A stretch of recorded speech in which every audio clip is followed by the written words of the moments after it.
안녕하십니까. 전세계 계신 CBN 청취자 여러분, 하나님의 말씀으로 사랑과 행복 전하는 CBN 교과방송의 정수 인사드립니다. 안녕하세요. 우현준입니다.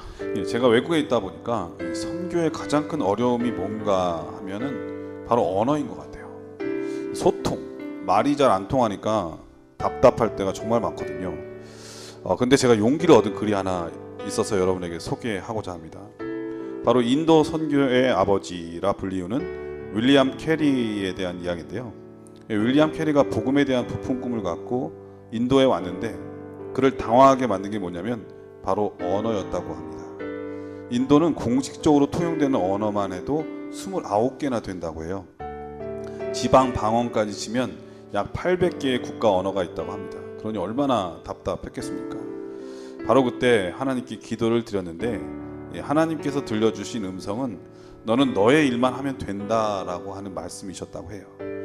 그래서 매일 내가 할 수 있는 일이 뭔가 그걸 찾아서 하자 해서 그가 시작한 일이 바로 성경을 인도어로 번역하는 것이었는데 그가 평생 동안 봉사하면서 완역해낸 성경이 인도어로 6개 언어로 완역을 했고요. 그리고 인도의 최초의 신문을 발행했고 또 심지어 인도어 사전도 만들었다고 합니다. 뜻이 있으면 길이 있다는 말이 있는데 정말 진리인 것 같습니다. 예수님은 우리의 모든 삶의 길이 되심을 여러분 믿으시기를 바라겠고요. 선교에 대해서 답답하고 어려운 그러한 일이 있을 때마다 예수님께서 길을 열어주신다는 믿음으로 우리는 씨를 뿌리게 되면 언젠가 결실을 거두지 않을까 그런 확신을 갖게 되었습니다.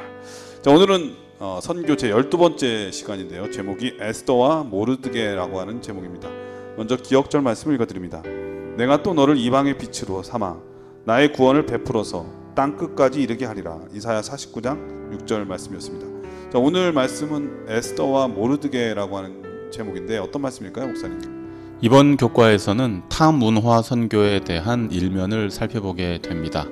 요즘 대한민국도 다문화 사회로 접어든 지 꽤나 기간이 지났고 어느 정도 정착되어 가는 듯합니다.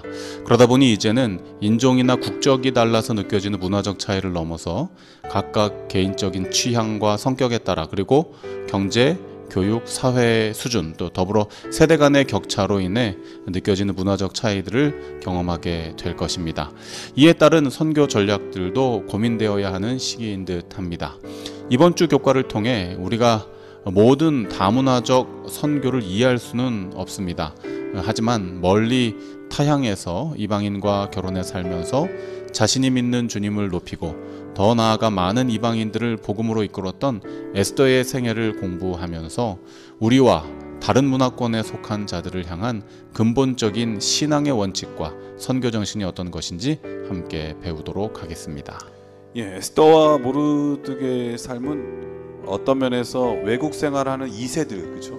이런 2세들이 복음 사역을 하는데 어떤 어려움이 있고 또 그들을 복음화하는데 어떤 것들이 필요한지 또 이방 문화 속에서 다양한 문화를 접하고 있는 우리들의 세대에서 어떻게 이 사람들에게 복음을 전할 수 있는지 우리 우현준 목사님과 함께 살펴보도록 하겠습니다.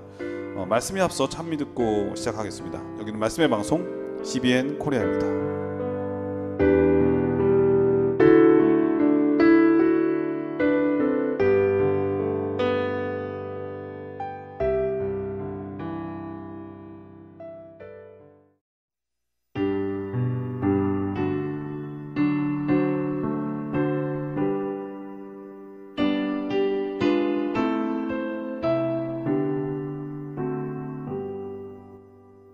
나의 생명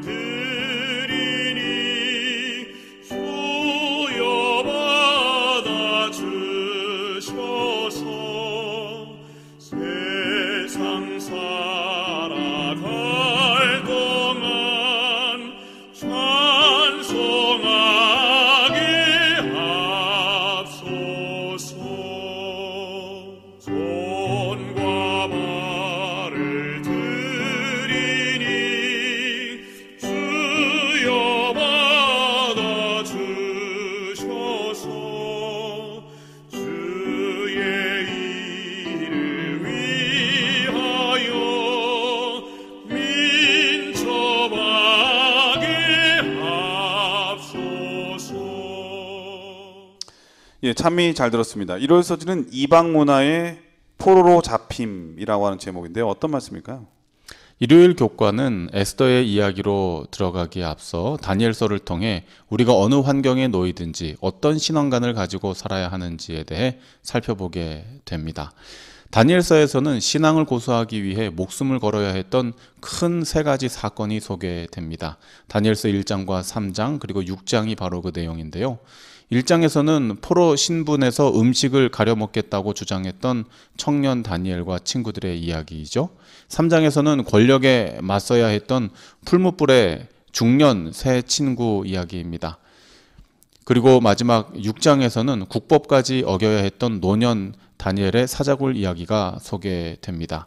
이 세 가지 사건은 모두 극적인 신앙의 승리로 장식됩니다만 사실 이 이야기가 이런 놀라운 결말들을 만들어낼 수 있었던 것은 그들의 생활신조, 즉 일상생활에서의 꾸준한 신앙 습관에 그 바탕을 두고 있다고 볼 수 있습니다. 이 청년 다니엘과 친구들은 먹고 마시는 일로부터 그들을 구별했습니다. 사실 이 먹는 일이 매우 중요하지만 또 매우 평범하고 일반적인 일이죠. 이 일부터 그들이 시작했을 때에 이 엄청난 또 놀라운 사역들을 감당했던 것이죠.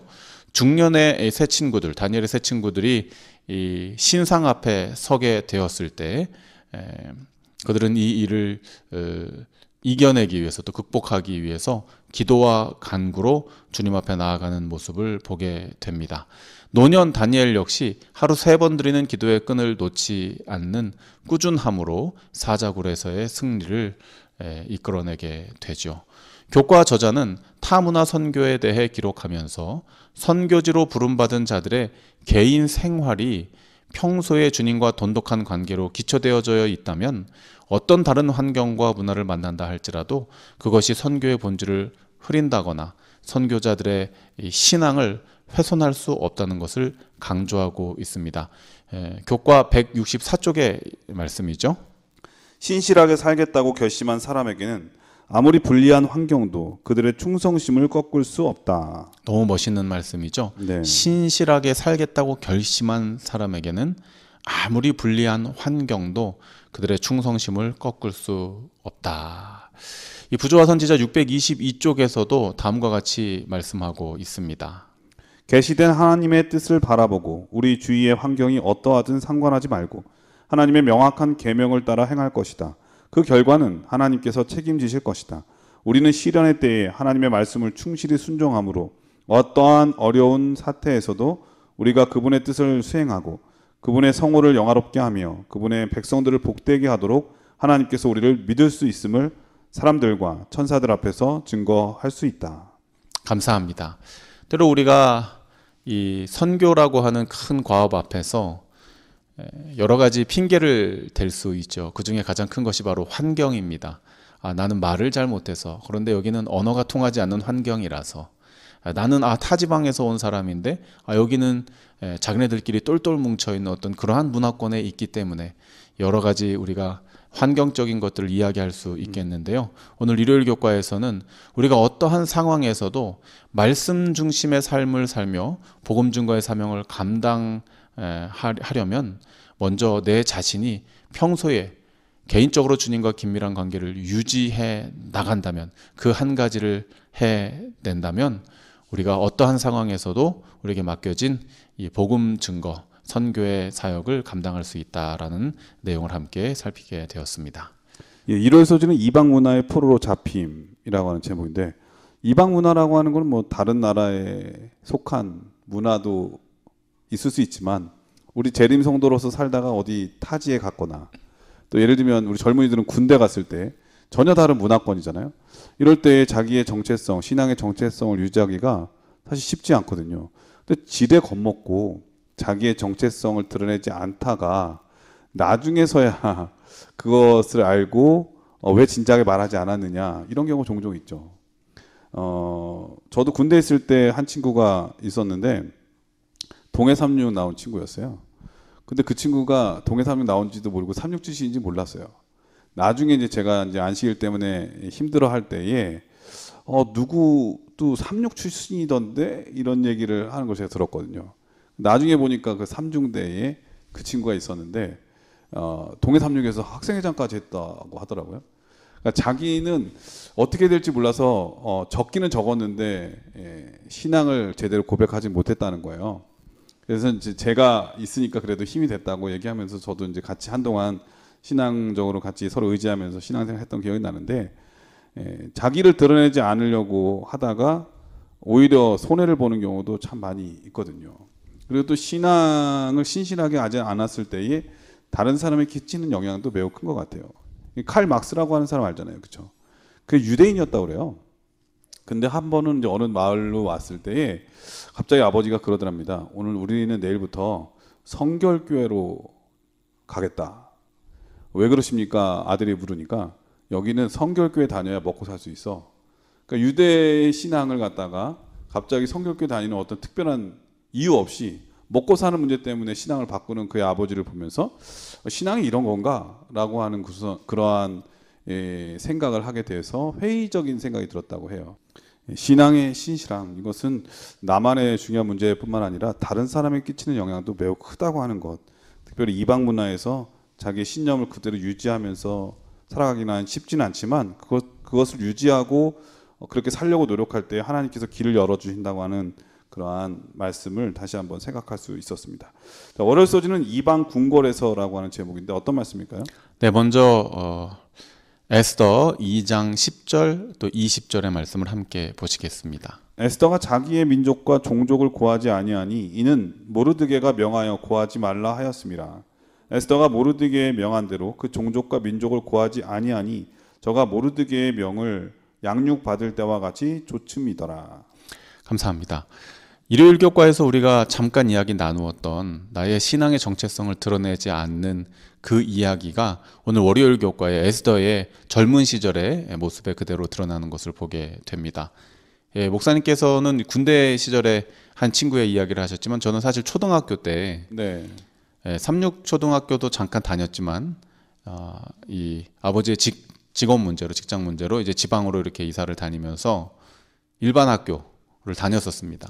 예전에는 토요일 날이 지금은 주 5일 휴업일이 아니었죠. 그렇죠. 제 별명이 토요일이었어요. 왜냐하면은 토요일 날 항상 결석을 하니까. 그런데 제가 드러내고 싶지 않은 것 중에 하나였습니다. 왜냐하면 어린 시절에는 누군가와 좀 달라지게 독특하게 튀는 것이 부담스러운 그러한 또 시절이었기 때문에 그래서 제가 안식일에 토요일에 학교를 가지 않고 교회에 가는 것이 저 개인적으로는 참 좋은 일이었지만 다른 친구들에게는 알려지지 않기를 바라는 그런 어린 시절의 그 생각이 기억이 납니다. 이 유대인들의 역사를 우리가 좀 살펴보면요, 우리의 역사와 닮은 구석이 꽤 많이 있거든요. 이 단일 민족으로서 주변 국가들의 잦은 침략을 경험하고 또 오랜 기간 식민 통치를 받은 경험들이 있기 때문이죠. 그러다 보니 한국인들이 성경에 기록된 유대의 역사를 이해하는 것은 다른 나라 사람들에 비해 조금 더 쉬울 수 있습니다. 그러니까 우리나라 사람들도 한이 많다고 하잖아요. 유대인들도 그런 한이 정말 많았을 것 같아요. 그렇죠. 하지만 저는 개인적으로 이러한 유사성에도 불구하고 조금 받아들이기 힘든 내용들도 있습니다. 이를테면 다니엘이 바벨론의 총리 대신이 되었다든지, 느헤미야가 페르시아 왕의 술을 맡은 관원이었다는 것, 그리고 이번 주 주인공인 모르드게와 에스더는 식민 통치 국가의 궁정 관리와 왕비로 살아갔다는 것 등이죠. 우리와 일본의 관계로 생각해 보자면 일본의 일왕의 총리 대신 또 일왕을 위한 궁정 주방장, 경호대장, 그리고 일왕의 왕후, 이렇게 살았다는 거예요. 우리 역사의 잣대로 그들을 평가하자면 매국노에 가까울 수 있습니다. 근데 저는 그 예전에 그 TV 프로그램 중에 성공시대? 그런 TV 중에 인상 깊게 남아있는 게 아프리카 어떤 나라인데요. 이 사람이 그 나라의 경호원으로 취직을 했는데 나중에 경호의 최고 책임자까지 오르는 그런 장면을 보게 됐거든요. 근데 저는 대한민국 사람으로서 되게 자부심을 가졌던 그런 기억이 있습니다. 네, 그래서 아프리카 국가가 우리나라를 탄압하고 그건 아니죠. 괴롭힌 나라가 아니기 때문에 국위 선양하는 것은 자랑스러울 수 있습니다. 그런데 근데 우리 일본이나 그럼요. 그렇죠. 예. 중국이나 중국이나 우리를 정말 괴롭혔던 나라에 그리고 이 에스더서의 이야기를 보자면 현재도 지금 통치 당하고 있는 그러한 상황에서 그 나라의 어떠한 관리직으로 이렇게 살아간다는 것, 우리 정서로는 조금 잘 이해가 되지 않아요. 그런데 성경에서는 성경의 대부분의 이 위인들이 그런 삶을 살거든요. 모세도 애굽에서 큰 일을 감당했던 사람이고 요셉도 그렇고요. 이 특별히 오늘 읽은 에스더 2장 10절과 20절의 내용을 보면은 고개를 갸우뚱할 수밖에 없게 됩니다. 의도적으로 유대인임을 숨겨라. 성경과 예언의 신에 자세히 기록되어 있지는 않지만 유대인임을 숨기며 살아간다는 것은 유대인의 생활 습관 자체도 드러내지 않았을 가능성이 매우 높습니다. 예를 들면 안식일 성수라든지 음식물 절제 등까지도 말이죠. 이 일요일 교과 영감의 교훈에서도 소개하고 있듯이 말씀으로 밝혀지지 않은 것들을 굳이 우리가 상상력을 동원해서 잘잘못을 따질 필요까지는 없습니다. 그러나 우리가 그들과 같은 현실에 놓이게 될 때 우리는 어떻게 할지를 고민할 필요는 있는 것이죠. 그래서 아마 이 월요일 교과에 이 내용이 다루어지는 것 같습니다. 네. 우리는 어떻게 해야 할까요? 또 어떻게 할 수 있을까요?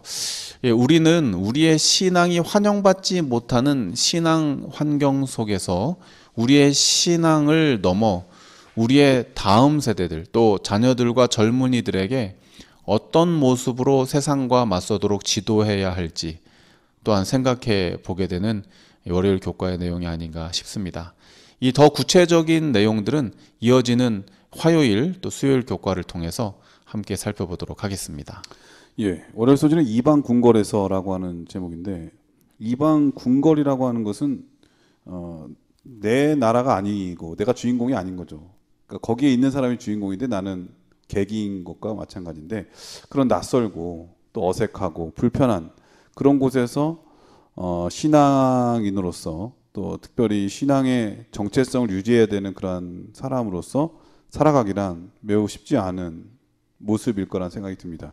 전 개인적으로 목사님 말씀하신 것처럼 에스더와 모르드게가 나중에 보면 자기 정체성을 전혀 잊어버리고 그냥 페르시아의 한 사람으로서 살아간 것은 아니라는 생각이 많이 들거든요.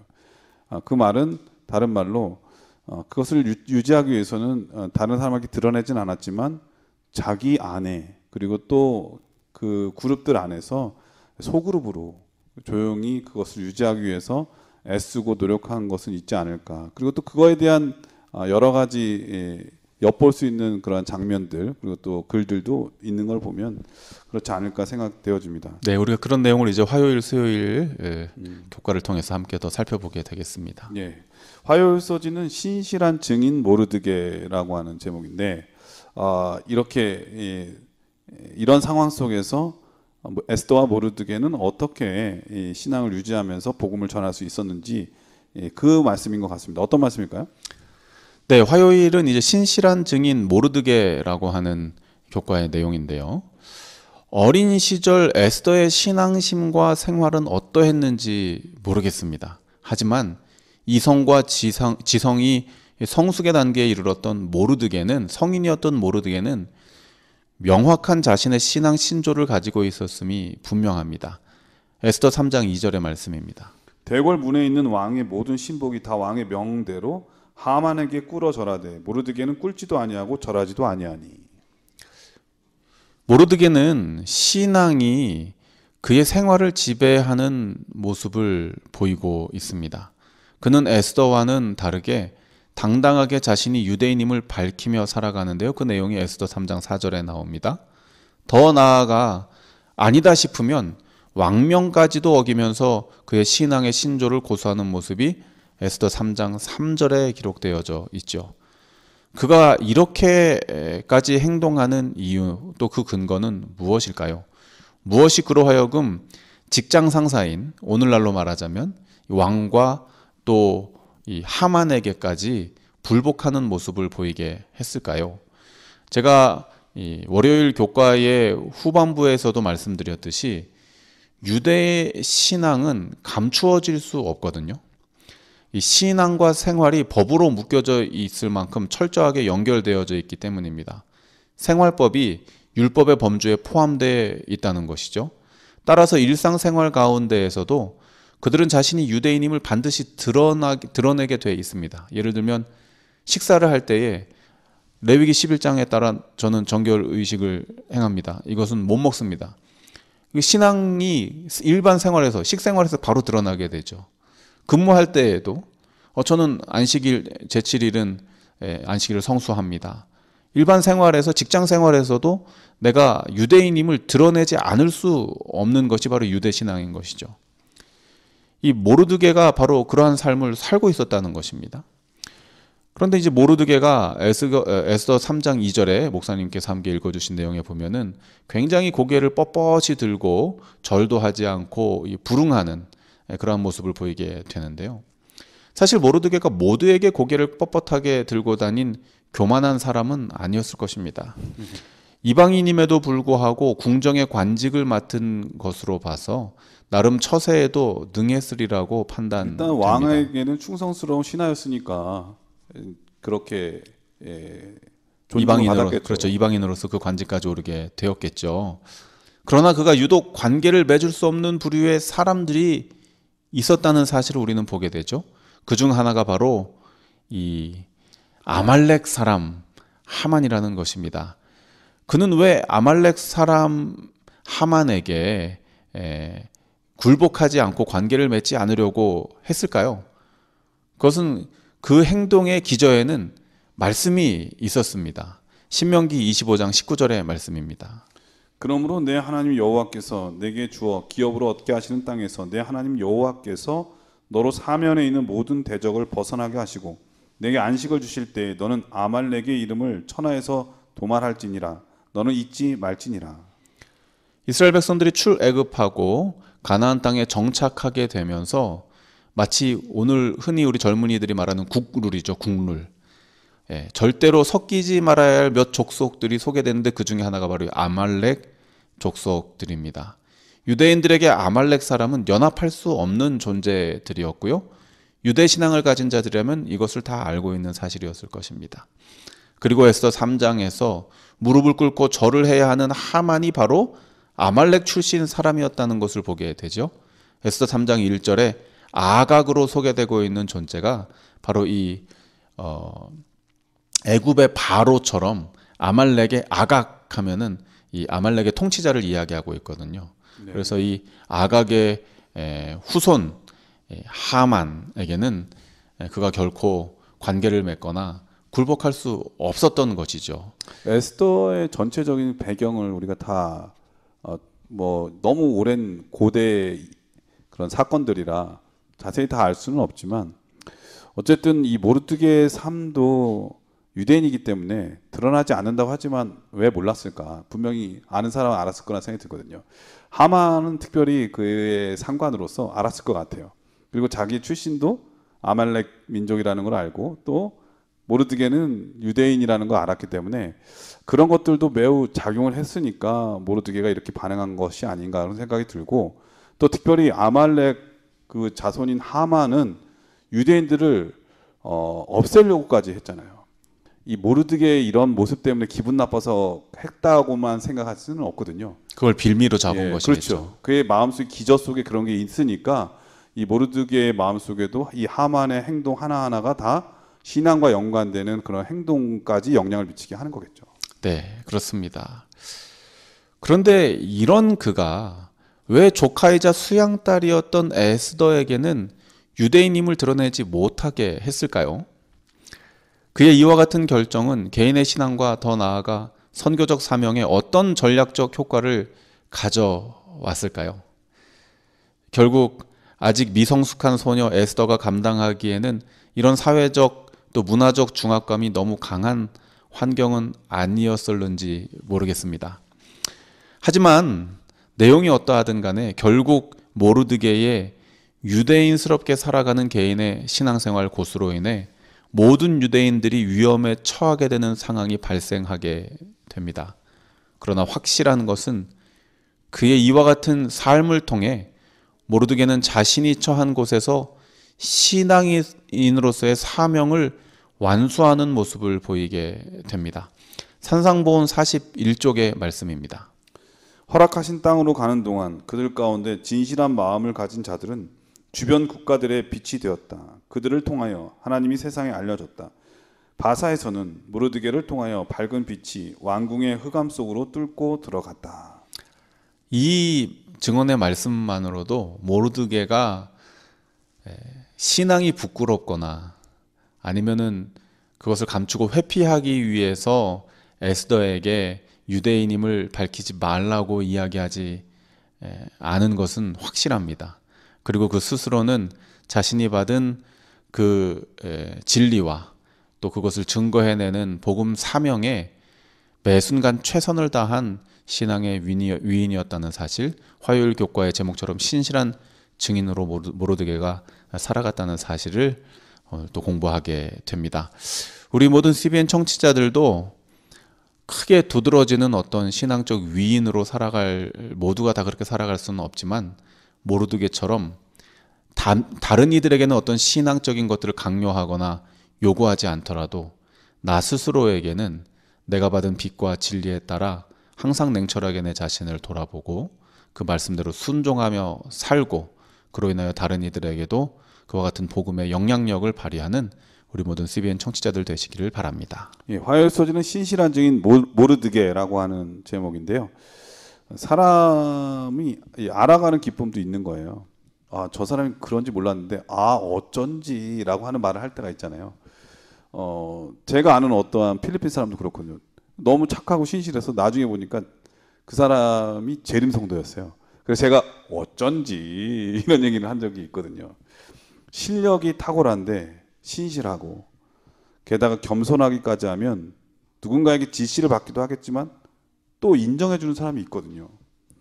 이영나라 먼 타지에서 이 성공한 사람들의 공통점은 바로 이 성실 근면에다가 겸손한 태도를 가졌다고 하는 것인데 이 모르드게도 분명히 그러한 태도로 그렇기 때문에 왕의 인정을 받았던 것이고 주변 동료들에게 인정을 받았겠죠. 물론 그를 질시하는 하만과 같은 사람도 있지만 말입니다. 제가 어느 잡지에서 보니까 이 호감도 높은 사람의 유형이 있다고 그래요. 크게 세 가지가 있는데 첫 번째는 상대방의 감정을 잘 읽는 사람이 호감도가 높답니다. 공감 능력이 탁월한 사람이라고 하죠. 둘째는 칭찬을 제대로 하는 사람들이 호감도가 높다고 그래요. 두리뭉실하게 아유 뭐 너는 너 잘해 이런 게 아니라 꼭 집어서 너는 언터 이렇게 해서 정말 훌륭하다 이렇게 칭찬을 제대로 하는 사람이 호감도가 높다고 하고요. 세 번째는 사과를 진심으로 하는 사람이 호감도가 높다고 하더라고요. 어떤 사람은 사과할 줄 모르는 사람이 있죠. 무슨 핑계를 대든지 사과를 잘 안 하는 사람이 있는데 이 사과하는 것도 매우 중요한 스킬인 것 같아요. 그리고 그 진심을 담아서 할 때에 상대방이 그 사람의 호감도가 높아진다고 하는 것을 또 한 번 느끼게 되거든요. 우리는 특별히 낯선 곳에서 이방 지역에서 얼마나 텃세가 심합니까? 그런 곳에서 섞여서 인정을 받기 위해서는 그분들하고 잘 어울려야 되는데 자 어울린다고 해서 신앙을 버리란 뜻이 아니라 신앙을 유지하면서 그렇게 하기 위해서는 정말 실력도 탁월하고 신실하고 겸손하고 그리고 이렇게 호감도가 높은 사람이 될 때에 복음 사역에 더 유용하다고 하는 것을 이 모르드게를 통해서 배울 수 있는 것 같습니다. 자, 그럼 여기서 찬미 한 곡 들으신 다음에 계속해서 수요일, 목요일 소지를 계속해서 공부하도록 하겠습니다. 여기는 말씀의 방송 CBN 코리아입니다.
예, 수요일서지는 이때를 위함이 아니냐라고 하는 제목입니다. 어떤 말씀일까요?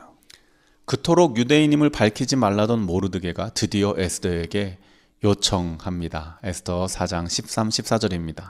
모르드게가 그를 시켜 에스더에게 화답하되 너는 왕궁에 있으니 모든 유다인 중에 홀로 면하리라 생각지 말라. 이때에 내가 만일 잠잠하여 말이 없으면 유다인은 다른 데로 말미암아 노임과 구원을 얻으려니와 너와 내 아비집은 멸망하리라. 내가 왕후의 위를 얻은 것이 이때를 위함이 아닌지 누가 아느냐. 감사합니다.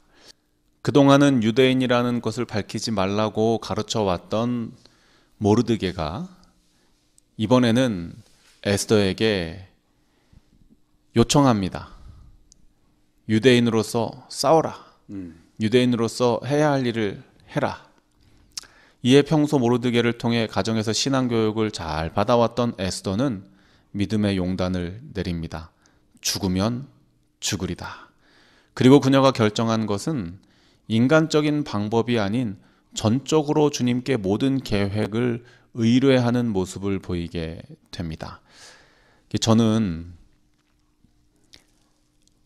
말씀을 준비하고 증거할 때나 아니면 성경을 가르치고 이렇게 할 때 동일한 성령께서 우리의 생각과 마음을 주관하시고 인도하신다는 생각도 경험을 많이 하게 되거든요. 이게 저도 원고를 쓰고 목사님도 이 교과 진행을 위해서 여러 많은 자료들을 준비하시고 이렇게 하시는데 우리가 같은 필리핀에 살고 있지만 한 번도 같은 책상에 앉아서 같이 의논하면서 이것을 하지는 않잖아요. 네.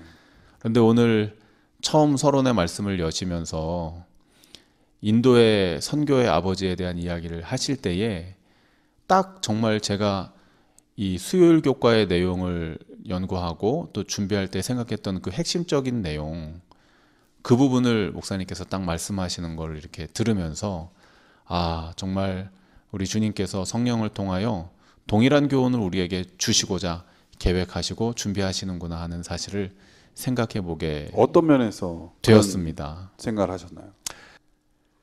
그동안 유대인의 신분을 숨기고 있던 에스더가 이제는 절체절명의 위기에 자신의 신앙의 정체성을 드러내야 하는 그때에 사실 그녀는 이미 꽤나 권력을 가진 존재로 살아가고 있었죠. 왕비였습니다.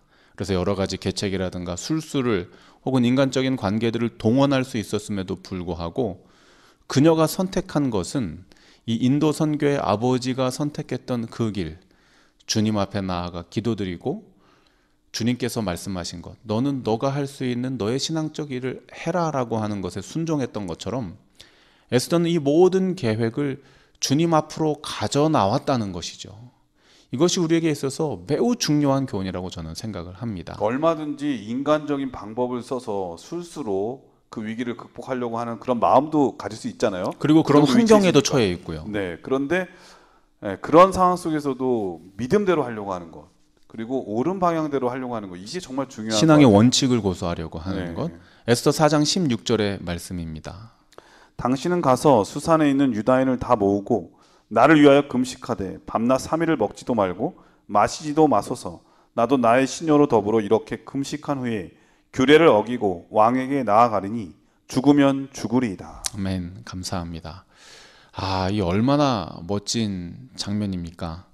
이 뱀처럼 지혜롭게 비둘기처럼 순결하게가 이럴 때 사용할 수 있는 말이 아닐까 생각해 봅니다.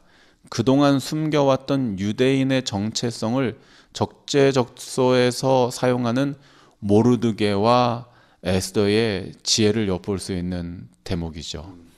이 사실 모르드게는 1차, 2차 해방령 때에도 시온으로 발걸음을 돌이키지 않고 바벨론 지역에 남아 있었던 자입니다.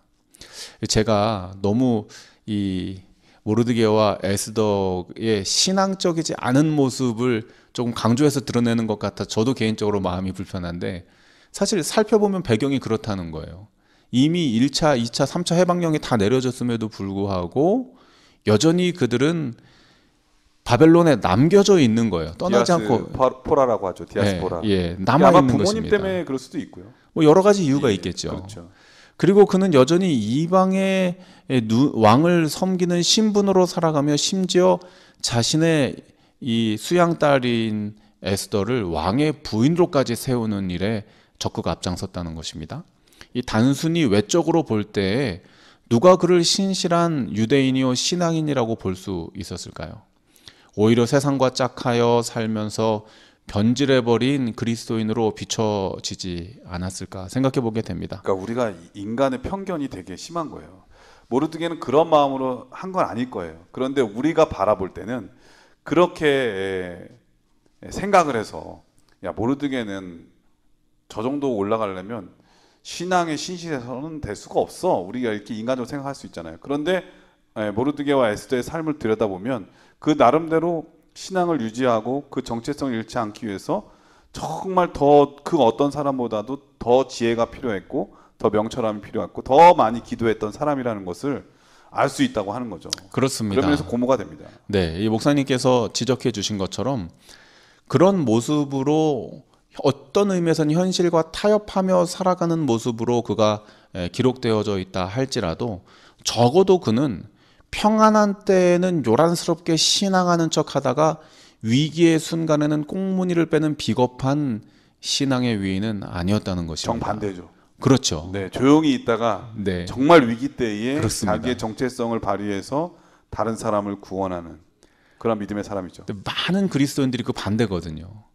평안하고 안전하고 이럴 때는 그럴싸하게 갇혀 있고 이야기도 그럴싸하게 하고, 그런데 정말로 이 위기의 순간에 놓이게 되면 내가 언제 그랬냐는 듯 예수님의 수제자 베드로처럼 부인하고 돌아서기 쉬운데, 적어도 이 모르드게는 신앙의 내공이 있는 것 같아요. 그는 평소에는 그렇게 드러내거나 내가 이 정도로 신앙한다, 내가 유대인에서 이 정도 됐다 라고 하는 것을 드러내거나 이야기하지는 않았지만, 그렇다고 해서 적어도 위기의 순간에 꽁무니를 빼는 비겁한 위인은 아니었다는 조금이라도 것입니다. 그런 마음이 있었다면 오히려 반대로 얘기했을 거예요. 에스더, 너는 살아라.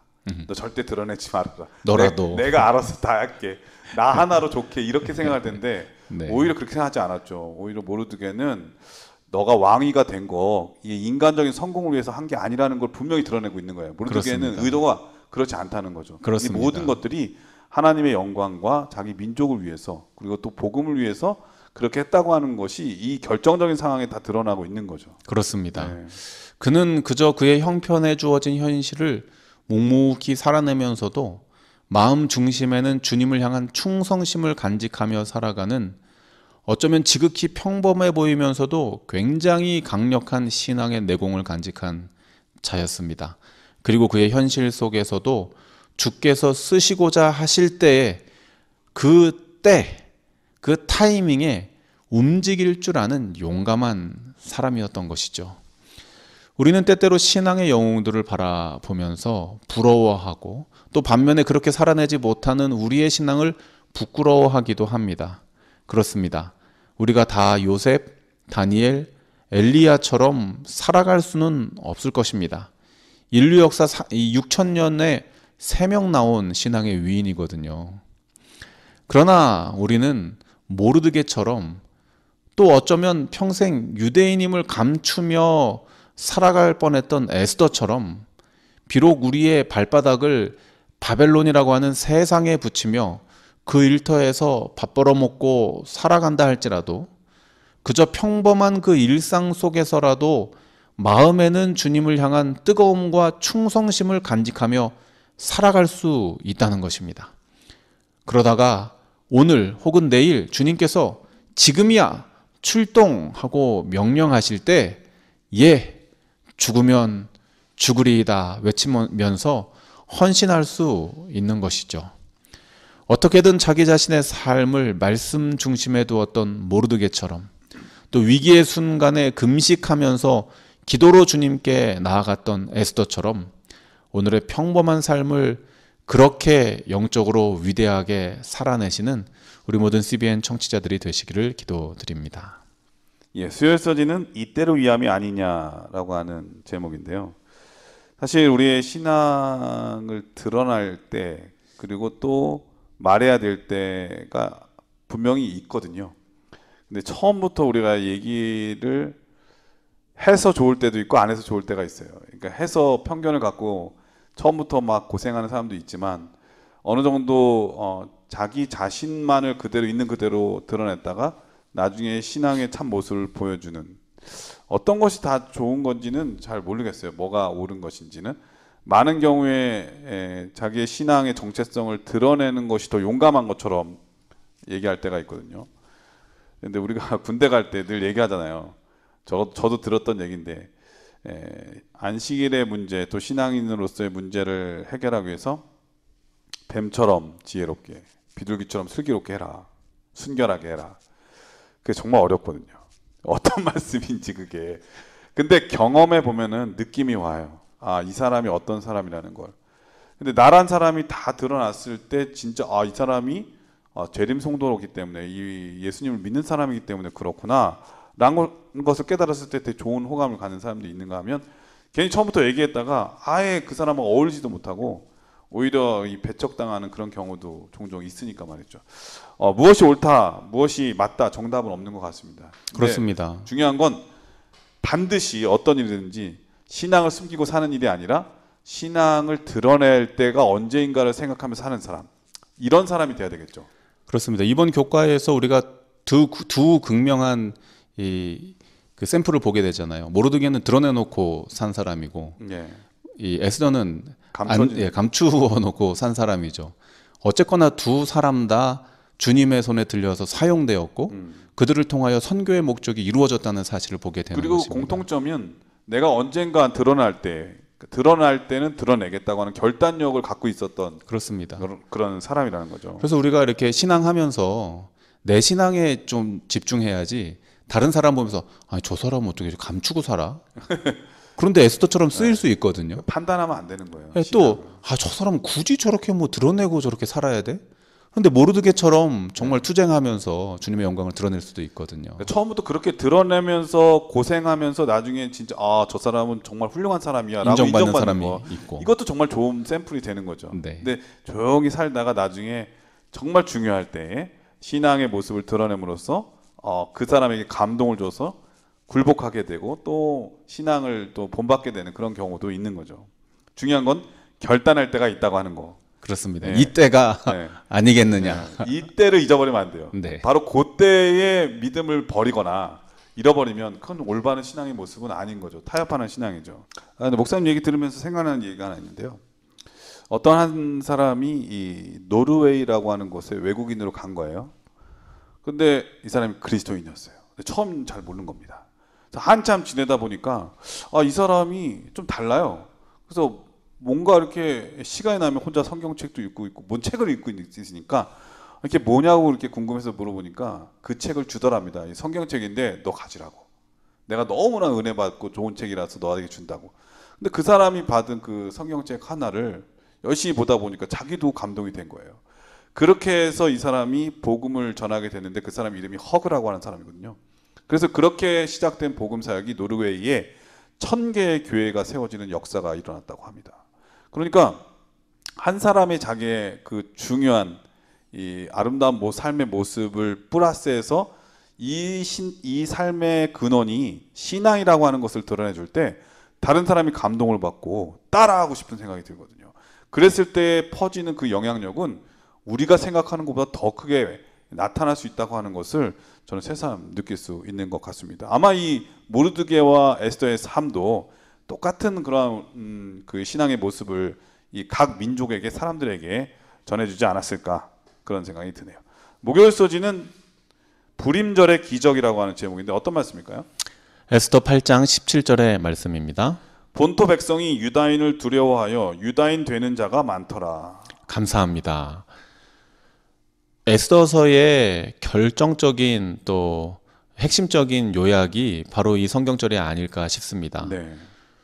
본토 유대인이 유다인을 두려워하여 유다인 되는 자가 많더라. 본토 백성이. 네, 본토 백성이 유다인이 되는, 그러니까 개종하는 일이. 그러니까 이 본토 백성이라는 것은 페르시아 나라의 사람들을 말하겠죠. 네, 바벨론 지역 안에 사는 네, 페르시아 사람들뿐만 아니라 여러 이방 민족도 포함해서. 그렇습니다. 제가 이번 주 교과에 쭉 말씀을 나누면서 에스더랑 모르드게가 페르시아 사람들이었는데, 네. 제가 바벨론이라는 표현을 많이 썼죠.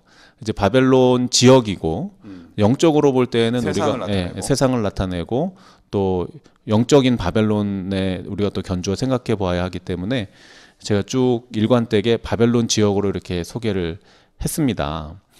이게 보면은 그 혼잡한 영적인 혼잡 또 육적인 혼잡의 본거지인 이 페르시아 또 이 바벨론 지역에 있었던 그 사람들이 에스더와 모르드게의 생애를 보고 그 이루어지는 일들을 보고 하늘아버지의 위엄을 경험하게 되고 그들이 신앙을 바꾸는 일이 많이 일어나게 되었다. 이것이 에스더서의 결론이거든요. 네. 사실 에스더서는 특이점을 가진 성경입니다. 뭐 우리 신학자들이나 목사님들께서는 잘 아시는 내용이지만 하나님의 이름이 단 한 번도 기록되어져 있지 않은 책이 바로 에스더서거든요. 유일한 성경 전서 중에 하나이거든요. 그래서 이 정경에 포함되는 과정에서도 많은 논란을 야기했던 책이기도 하지요. 그런 면에서 어쩌면 이 책은 마치 모르드게와 에스더처럼 자신의 정체를 숨기며 그저 잠잠하게 세상 속에 살아가는 그리스도인들의 모습을 닮았는지도 모르겠습니다. 이 모르드게가 왜 번향으로 돌아가지 않고 여러 차례 해방령에도 불구하고 바벨론 지역에 남아 있었을까? 왜 하필이면 이방왕을 섬기는 궁정에서 일을 했을까? 왜 에스더에게 신분을 감출하고 또 신앙의 정체성을 드러내지 말라고 명했을까? 그러나 이 책은 이와 같은 의문점들과 더불어 비록 하나님이라고 하는 우리 주님의 존엄하신 성호가 이 단어 하나조차 간직하지 못한 책일지라도 그 어떤 신앙의 위인들보다도 더 뜨거운 신앙의 고백과 영적인 승리가 기록되어져 있는 책이 바로 에스더서이거든요. 네. 이때를 위함이 아니냐. 듣기만 해도 이렇게 전율이 느껴지고 그 일을 위해서 자기도 금식기도 3일 하면서 그럼요. 다른 사람에게도 기도를 요청하고. 그렇죠. 네. 마음이 뜨거워지죠. 죽으면 죽으리이다. 얼마나 명언입니까? 본토 백성이 유다인 되는 자가 많더라. 이 명언들이 줄줄이 기록되어져 있는 책이 바로 이 에스더서거든요. 그리고 이 폭발적인 이 승리는 구원을 찬양하며 기념하는 불임절의 기원이 되는 역사가 기록되어져 있습니다. 뭐 이렇게 제가 이렇게 들어보니까 이 불임절 때는 발바닥에다가 하만이라고 하는 이름을 써서 밟고 다닌대요. 막 발로 밟는다는 그런 풍습도 있다고 해요. 예, 이 승리의 기쁨을 네. 지금까지도 만끽하는 것이죠. 이 목사님과 우리 오늘 교과를 쭉 함께 해설하면서 찬양 듣는 그 인터벌 시간에 목사님께서 질문을 하셨잖아요. 아니 이번 교과는 선교와는 크게 관련이 없는 내용으로 진행이 되는 것 같다. 저도 이 교과를 해설하기 위해서 준비하면서 그래서 이 내용이 에스더서가 선교랑 도대체 무슨 관련이 있단 말인가. 근데 오늘 목사님 말씀 듣다 보니까 네. 선교와 관련이 있네요.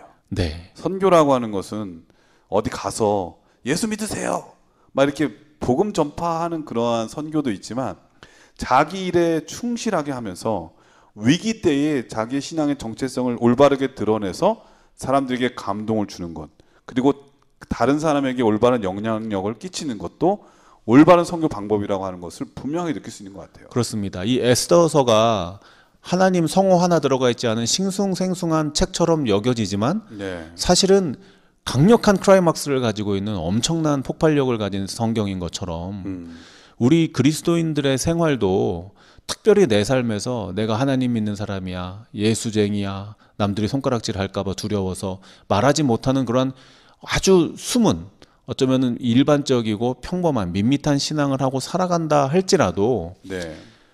목사님께서 말씀하신 것처럼 이 에스더서 이야기를 통해서 우리가 타문화 선교를 향한 한 전략을 굳이 찾아보자면 그것은 어떤 특별한 계획이나 행사가 아닌 일요일 교과에서 우리가 나눈 교훈처럼 그리고 모르드게와 에스더의 삶을 통해서 배운 것처럼 그저 매일 주어지는 평범한 삶 속에서 말씀과 기도로 꾸준히 내 신앙을 가꾸어 나가는 것이 가장 중요하고도 확실한 선교 방법임을 깨닫게 되는 것이죠. 어쩌면은 지금 우리의 젊은이들이 이러한 보이지 않게 고민하는 분들이 있을 수도 있어요. 고위 관리로 있다거나 아니면 어떤 회사의 중역으로 있다던가 이런 문제 때문에 지금 고민하고 또 하나님께 기도하는 사람이 있을 수 있거든요. 이러한 사람들에게 이 에스더와 모르드게의 삶은 매우 큰 위로와 용기, 격려가 된다고 저는 생각이 또 들고요. 좋은 방법을 제시해주고 있는 맞습니다. 것이죠. 우리가 매일의 삶 속에서 주님의 손에 들려지는 훈련을 개인적으로 잘 감당해낸다면 누가 알아주든 그렇지 않든 간에 그렇게 우리가 그 일들을 착실히 매 순간마다 감당해낸다면 정말로 정해진 그때 클라이막스의 정점에서 주님께서는 또다시 밋밋했던 우리를 통해서 이 다채롭고 변화무쌍한 문화의 홍수 속에서 또 다른 불임절의 역사를 기록하실 것이라고 저는 확신합니다. 우리 주님께서 사랑하시는 CBN 청취자 여러분, 내 신앙이 너무 밋밋하고 특징이 없고 내세울 것 없이 부끄럽고 감추고 싶은 신앙이라 할지라도 그렇지 않습니다. 그 하루하루 매일의 일과를 기도와 말씀으로 꾸준히 살아내는 것이 가장 확실한 선교의 방편이라는 사실을 오늘 교과를 통하여 주님께서 우리에게 가르쳐 주셨습니다. 이 진리를 마음에 새겨 매일을 주님 뜻대로 순종하며 살아가시는 우리 CBN 청취자들 되시기를 예수님 이름으로 축원드립니다. 예, 목요일 소지는 불임절의 기적이라고 하는 제목이었는데요. 발음을 잘해야 되겠어요. 불임절이 아니라 불임절. 이게 신앙의 승리예요. 어떤 민족 간의 갈등 뭐 이런 것도 있지만 정말 중요하게 얘기하고 싶은 것은 신앙의 승리인 거죠. 믿음의 승리인 거예요. 그래서 사실은 일곱절기, 유대의 일곱절기 외에 별도의 절기로 이스라엘 백성들이 지키는 아주 중요한 절기가 바로 불임절이라고 하는 건데, 이 불임절은 바로 한 민족이 신앙적으로 믿음으로 어떻게 승리했는지를 보여주는 그러한 모습 가운데 우리도 이러한 모습을 닮아서 신앙에 정말 고민되고 어려운 상황에 놓일 때 에스더의 삶, 모르드게의 삶이 우리 삶의 위로와 용기, 격려 그리고 또 모본이 됐으면 정말 좋겠다는 생각이 듭니다. 영감의 글을 읽다 보면은 우리가 마지막 환난을 당할 때 어려움 당할 때가 있을 거 아니겠습니까? 그럴 때의 각 곳 요소마다 이러한 중요한 이 성도들이 그들을 도울 것에 대한 내용이 많이 기록된 걸 보게 되거든요. 분명히 이 방송을 듣는 어떤 분들은 전부터 내가 이런 위치에서 신앙생활 어려운데 어떻게 될까 고민하는 분들도 있을 겁니다. 이럴 때에 이 에스더의 삶, 이 모르드게의 삶을 잘 유심히 공부하고 생각하면서 자신의 신앙을 굽히지 않고 또 유지해 가면서 꼭 필요할 때에 하나님의 일을 감당하는 그런 분들이 나타나기를 간절히 바라겠고, 우리도 그런 마음으로 신앙생활하고 준비해 됐으면 정말 좋겠다는 생각이 듭니다. 목사님께서 이번 교과를 간략하게 정리해 주시고 기도하고 마치도록 하겠습니다. 주님의 백성은 어떤 환경에서도 변함없이 충성됩니다. 이방 문화 가운데 그의 백성으로 사는 것은 지혜가 필요하며 믿음을 적극적으로 드러내지 못할 때도 있습니다. 이방 문화에서 어려움을 경험할 수 있지만 말씀과 기도로 주님 앞에 나아간다면 주님께서는 그들을 통해 영광을 받으시고 또 그들을 통하여 놀라운 선교적 결과를 경험하게 하실 것입니다. 이 귀한 특권들이 우리 모든 CBN 청취자들의 것들이 되기를 기도드립니다. 예, 목사님께서 기도해 주시고 교과를 마치도록 하겠습니다. 아버지, 매우 평범한 우리들도 아버지의 백성으로 삼아주셔서 감사를 드립니다. 아멘. 비록 세상과 짝하여 살아가는 우리의 형편 가운데에서도 놀라운 선교의 사명을 맡겨주시니 더욱 감사를 드립니다. 아멘. 모르드게처럼 에스더처럼 말씀과 기도로 준비되었다가 이때라 하실 때 죽으면 죽으리다 외치며 충성하는 자들 되게 하여 주시옵소서. 아멘. 그리하여 이제는 이 땅에서의 불임절이 아닌 저 영원한 하늘에서 기념하는 영원한 불임절을 경험케 하여 주시옵소서. 아멘. 다가오는 한 주 우리 모든 CBN 청취자들의 삶에 친히 역사하여 주셔서 주님과 동행하는 삶 되게 하여 주시옵기를 예수님 이름으로 기도드립니다. 아멘. 전 세계에 계신 CBN 청취자 여러분, 하나님께서 오늘 여러분들을 지금 그 자리에 살게 하시고 일하게 하시고 또 직분을 주시고 직위를 주시고 교회 생활을 하시게 하시는 것은 다 뜻이 있는 것이라 여겨집니다. 이 때를 위함이 아니냐. 네, 사람은 정말 때가 중요한 것 같아요. 시간을 놓쳐버리면, 시기를 놓쳐버리면 다시 기회를 못 만날 수도 있거든요. 그리고 지금 만나는 그 사람을 늘상 만난다고 생각하지만 또 못 만날 수도 있는 거니까요. 그래서 나와 가장 가까운 가족들, 형제, 친구들, 이 사람들에게 먼저 예수님을 소개할 수 있는 사람, 그러한 성실함이 있었으면 정말 좋겠고, 그러한 모습이 되려면 그들에게 좋은 사람이 되어야 되잖아요. 좋은 사람이 되어야 좋은 간화력을 끼칠 수 있기 때문이겠죠. 좋은 사람은 어디든지 복음을 잘 전할 수 있는 것 같습니다. 한 주일 동안 예수님 안에서 선한 사람, 좋은 사람, 그리고 호감도 높은 사람, 공감 능력 타고난 사람, 잘못했을 때는 사과할 줄 아는 용기가 있는 사람, 그러한 사람 우리 모두가 됐으면 정말 좋겠습니다. 건강하시고요. 저희는 다음 주에 다시 뵙겠습니다. 안녕히 계십시오. 감사합니다.